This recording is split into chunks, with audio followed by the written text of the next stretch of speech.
Hello students, welcome once again to the software engineering and project management class. Welcome to this video 6.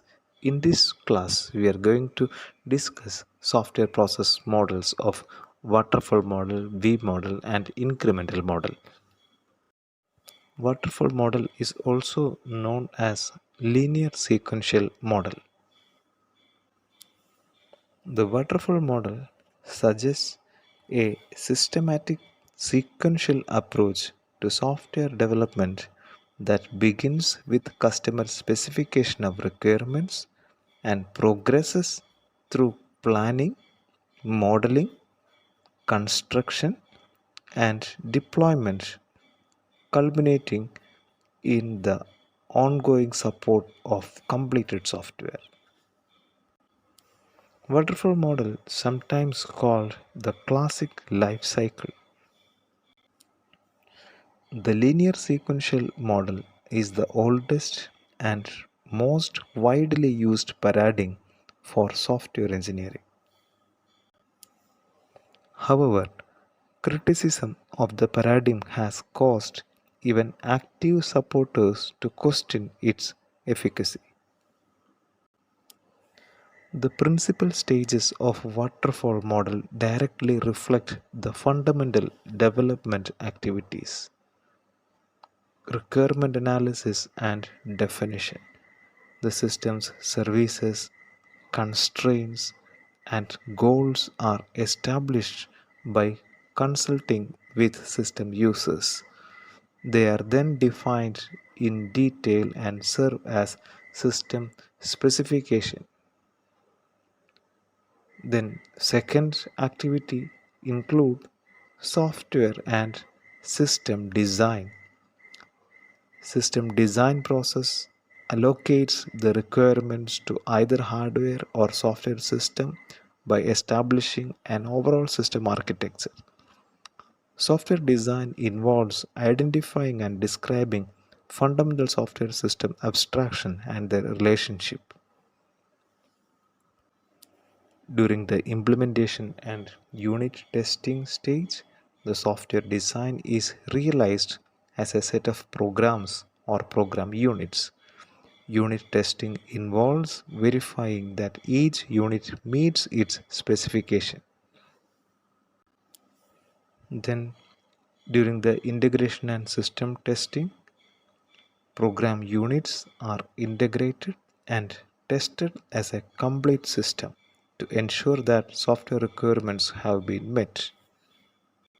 And after testing, the software system is delivered to the customer and thus the operational maintenance activity begins, which is the longest life cycle phase. So these fundamental development activities are achieved in waterfall model through the communication, planning, modeling, construction and deployment of set of activities. The subtasks of these major tasks are written on the right side of each box in the diagram.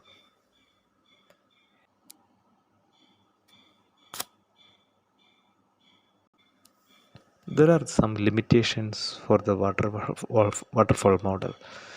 This model implies that you should attempt to complete a given stage before moving on to the next stage. It does not account for the fact that requirements constantly change. Also, waterfall model assumes that customers cannot use anything until the entire system is complete. Then another assumption of this model is that once the product is finished, everything else is maintenance. So normally the maintenance activity become very expensive. Then another problem is that some team members in the software development has to sit ideal for other teams to finish, because in the software development activities some people will have interface or interaction for communication. Some people will be assigned, some people will be for coding activity, some people will be for testing activity for a large project. So there will be time many team members have to sit freely during the software development of activities in this waterfall model. However, waterfall model is applicable on certain areas when the requirements are well understood and when we know that the changes are fairly limited during the design phase. Waterfall model is the best process model. However, change is a normal activity, and because of that reasons, there is a question about the effectiveness of waterfall model. A variation in the representation of waterfall model is called the V model. As shown in this figure, V model depicts the relationship of quality assurance actions to the actions associated with communication, modeling, and early construction activities. As a software team moves down the left side of the V, basic problem requirements are redefined into progressively more detailed and technical representations of the problem and its solutions. In reality, there is no fundamental difference between the classic life cycle and V model. The V model provides a way of visualizing how verification and validation actions are applied to earlier engineering work. Another popular process model is incremental process model.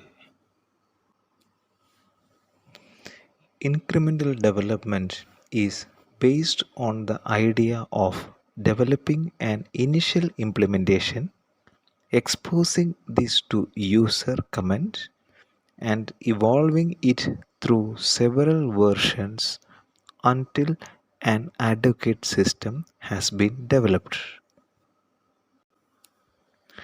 Incremental software development, which is a fundamental part of agile approaches, is better than a waterfall approach for most business, e-commerce, and personal systems.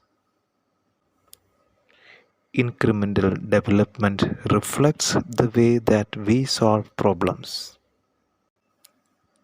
We rarely work out a complete problem solution in advance, but move toward a solution in a series of steps, backtracking when we realize that we have made a mistake. By developing the software incrementally, it is cheaper and easier to make changes in the software as it is being developed. The process models in this category tend to be among the most widely used and effective in the industry. The incremental model combines elements of the waterfall model applied in an iterative fashion. The model applies linear sequences in a staggered fashion as calendar time progresses. The incremental model delivers a series of releases called increments that provide progressively more functionality for the customer as each increment is delivered. For example, a word processor delivers basic file management editing in the first increment, then more sophisticated editing, document production capabilities in the second increment, then spelling and grammar checking in the third increment, like that. When an increment model is used, the first increment is often a core product. The core product is used by the customer. The plan addresses the modification of the core product to better meet the needs of the customer and the delivery of additional features and functionality. The process is repeated following the delivery of each increment until the complete product is produced.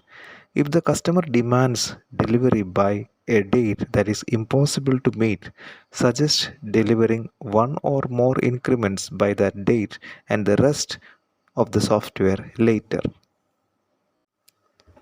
The increment model is particularly useful when enough staffing is not available for the whole project. Increment can be planned to manage technical risks, hence lower risk of overall project failure. Incremental model focus more on delivery of operation product with each increment. Increment development has three important benefits compared to the waterfall model. 1. The cost of accommodating changing customer requirements is reduced. 2. It is easier to get customer feedback on the development work that has been done. 3. More rapid delivery and deployment of useful software to the customer is possible even if all the functionality has not been included. Customers are able to use and gain value from the software earlier than is possible with waterfall process. However, from management perspective, the incremental approach has two problems. One, the process is not visible. Managers need regular deliverables to measure progress. Two, system structure tends to degrade as new increments are added. Unless time and money is spent on refactoring to improve the software, regular change tends to corrupt its structure. So, increasing or incorporating further software changes becomes increasingly difficult and costly.